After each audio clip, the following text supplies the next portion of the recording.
Hello and welcome back to another one of my videos. Today we're going to talk about a respectful classroom culture. So what does a respectful classroom culture look like? Creating a respectful classroom culture includes 4 major components that all of us need to consider. 1. Teacher-student interactions are caring and respectful. 2. Students demonstrate caring and respect for one another.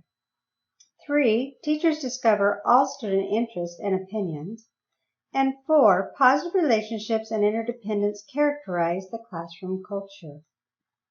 So let's take a look at each one of these components.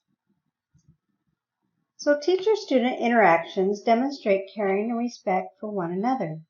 Creating a positive classroom climate begins with showing respect to one another. Teacher-student interactions are friendly and demonstrate general caring and respect. An essential skill of teaching is that of managing students with relationships with students and ensuring that those among students are positive and supportive.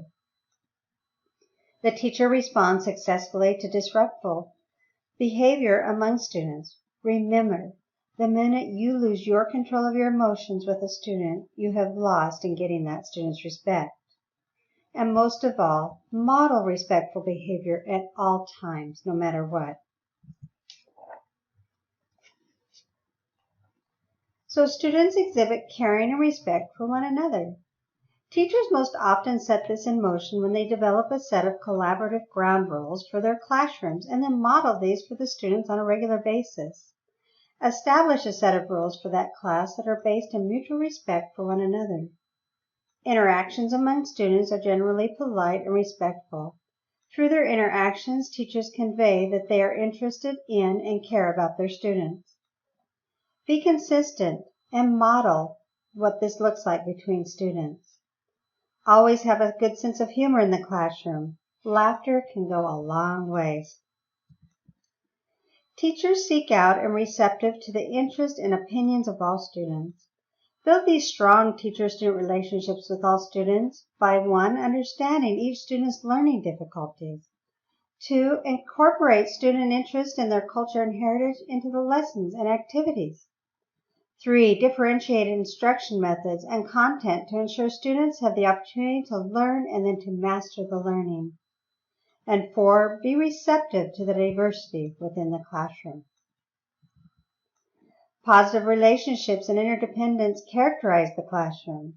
There are 2 types of interdependence that will characterize your classroom. 1. Positive interdependence promotes cooperative, caring learning communities, and students who work together are supportive and encourage each other to learn and succeed. But a negative interdependence creates an unfriendly and competitive and even a hostile learning environment where students are at odds with one another. Needless to say, we all need to work towards the positive interdependence within our classrooms, which in turn will promote positive relationships between all of the individuals within the classroom. One additional component of a respectful classroom that I think is worth mentioning are our teacher nonverbal cues that indicate respect and interest. And these include your tone of voice that you use, your eye contact with students, affirmative head nods and smiles, wait time, and then of course proximity to students. When thinking about a good, respectful classroom, here are some following questions that can help you in seeing how respectful your classroom can be, or is at this point. 1. How are students involved in developing classroom procedures? 2. How do you plan appropriate procedures to ensure a respectful classroom culture? 3. How do you build interdependence among students? 4. How do you provide opportunities for students to collaborate? 5. How do you build safety in the classroom, promoting open communication and collaboration? And 6. How do you plan opportunities to teach, practice, and reinforce these social skills? I hope you enjoyed your time with me today, and I hope you will join me again in the coming weeks. As always, please visit my webpage and blog for all the latest updates, and have a wonderful day.